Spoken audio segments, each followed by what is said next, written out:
पालिका निवडणुकीसाठी मुंबई भाजपनं वेग वाढवला। मुंबईमध्ये भाजप पक्षाचा घरोघरी प्रचार सुरू करण्याचे पदाधिकाऱ्यांना आदेश। भाजपच्या 27 वेगवेगळ्या समित्या प्रचार आणि सभांचं नियोजन करणार। नांदेड महानगरपालिकेसाठी भाजप शिवसेना युतीचा प्रस्ताव दिला। युती झाली नाही तर स्वतंत्र लढू। राष्ट्रवादीचे आमदार प्रताप पाटील चिखलीकर यांचा मित्रपक्षाला इशारा। पुण्यामध्ये अजितदादांची राष्ट्रवादी आणि काँग्रेस एकत्र येऊ शकते का, यावर सतेज पाटलांची अजित पवारांसोबत फोनवरून चर्चा। सूत्रांची माहिती।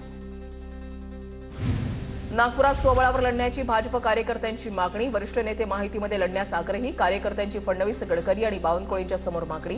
दरम्यान फडणवीस आणि गडकरींची काल उमेदवारीबाबत बैठकीमध्ये चर्चा। नाशिक महानगरपालिका ठाकरेंची शिवसेना आणि मनसे एकत्र लढणार। लवकरच युतीची घोषणा होणार। मनसे कार्यालयामध्ये मनसे पदाधिकारी आणि ठाकरे पदाधिकाऱ्यांमध्ये चर्चा। महानगरपालिकेच्या जागा वाटपासंदर्भात बैठक। पुणे मनपासाठी दोन्ही राष्ट्रवादी एकत्र येणार आणि पवारांच्या राष्ट्रवादीचे उमेदवारही घड्याळ चिन्हावरच निवडणुका लढवणार। अजित पवारांच्या राष्ट्रवादीचे प्रदेश सरचिटणीस दत्ता धनकवडेंचा दावा, तर आमच्या पक्षाचे उमेदवार तुतारी चिन्हावरच निवडणूक लढवणार। प्रशांत जगताप यांची प्रतिक्रिया। दोन्ही राष्ट्रवादींमध्ये युतीसंदर्भात अधिकृत प्रस्ताव नाही। पुणेकरांच्या विकासासाठी योग्य तो निर्णय घेतला जाईल। सुप्रिया सुळेंनी केलं स्पष्ट, तर आमची ममियामधील पक्षांशी चर्चा सुरू। 1-2 दिवसामध्ये चित्र स्पष्ट होईल अशी माहिती।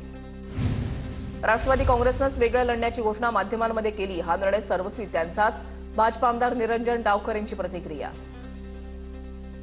छत्रपती संभाजीनगरमध्ये भाजप आणि शिवसेनेची युती संदर्भात चौथी बैठक झाली। बैठकीला माजी आमदार किशनचंद तनवाणी, राजेंद्र जंजाळ यांची उपस्थिती। सोलापूरमधील नगर परिषदेच्या पराभवाला चंद्रकांत खैरे, अनिल कोकिळ जबाबदार। दोघांना पदमुक्त करण्याची जिल्हा प्रमुख अजय दासरींची मागणी।